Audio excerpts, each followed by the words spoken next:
Assalamualaikum warahmatullahi wabarakatuh. Di sini kami dari kelompok 8 dengan saya Rias Dianisi dengan NIM 4012102551 Dan saya Rian Eka Wahyu Saputra dengan NIM 4012102252. Di sini kami akan sedikit menjelaskan materi tentang makomat dan ahwal. Berikut penjelasannya. Pengertian makomat. Makomat adalah perjalanan panjang berisi tingkatan-tingkatan yang harus ditempuh oleh seorang sufi untuk mendekatkan diri dengan Allah Subhanahu wa Ta'ala. Pendekatan ini dilakukan melalui usaha yang sungguh-sungguh dalam menjalankan kewajibannya dalam melaksanakan ibadah, serta menjauhkan diri dari segala godaan hawa nafsu dan segala penyakit hati yang dapat merusak ibadahnya. Makomat menurut beberapa ahli, menurut Al-Qushairi, makom adalah tahapan adab atau etika seorang hamba dalam rangka wusul atau sampai kepadanya dengan berbagai upaya, diwujudkan dengan suatu tujuan pencarian dan ukuran tugas. Menurut Al-Sharaj, yaitu kedudukan atau tingkatan seorang hamba di hadapan Allah yang diperoleh melalui serangkaian pengabdian atau ibadah, kesungguhan melawan hawa nafsu dan penyakit-penyakit hati atau mujahadah.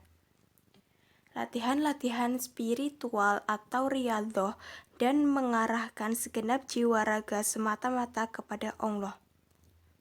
Semakna dengan Al-Qushairi, Al-Hujwiri menyatakan bahwa makom adalah keberadaan seseorang di jalan Allah yang dipenuhi olehnya kewajiban-kewajiban yang berkaitan dengan makom itu serta menjaganya hingga ia mencapai kesempurnaannya.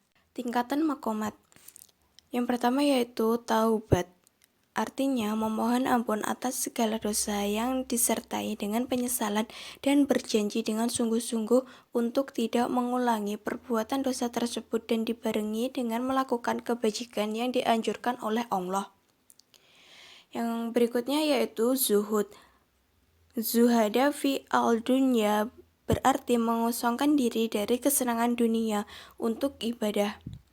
Menurut pandangan orang-orang sufi, dunia dan segala kemewahan serta kelezatannya adalah sumber kemaksiatan dan penyebab terjadinya perbuatan-perbuatan dosa. Selanjutnya yaitu sabar. Sabar berarti menjauhkan diri dari segala hal-hal yang dilarang oleh Allah Subhanahu wa Ta'ala dan tetap tenang dalam menghadapi segala cobaan yang diberikan kepadanya. Selanjutnya yaitu waro'. Waro artinya meninggalkan segala sesuatu yang tidak jelas hukumnya atau terdapat keraguan-raguan antara halal dan haram atau syubhat. Selanjutnya fakir.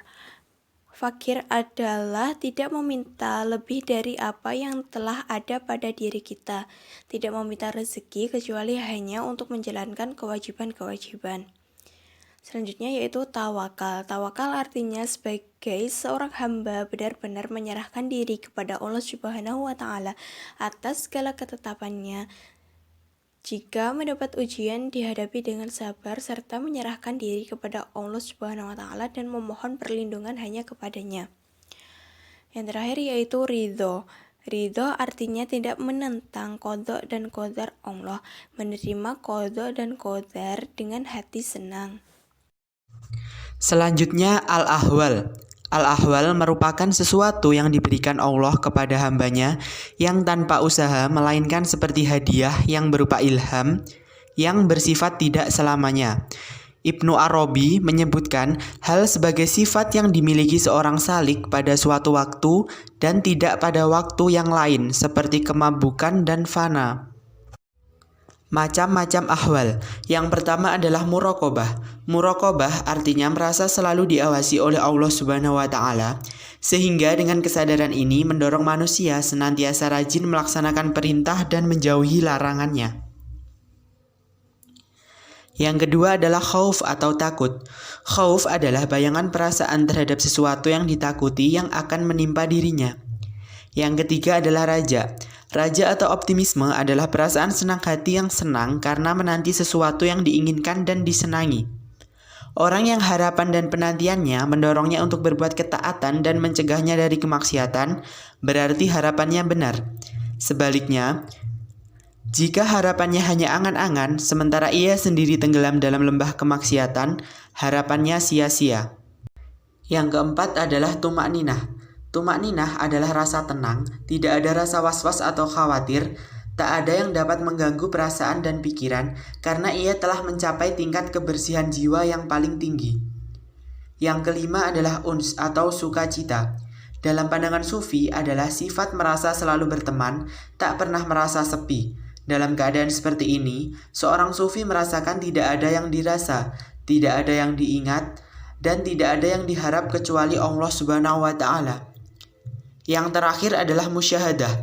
Musyahadah artinya menyaksikan secara jelas dan sadar apa yang dicarinya atau Allah, atau penyaksian terhadap kekuasaan atau keagungan Allah Subhanahu wa Ta'ala. Sekian dari kelompok kami, ada kurang lebihnya kami mohon maaf. Akhirnya, wassalamualaikum warahmatullahi wabarakatuh.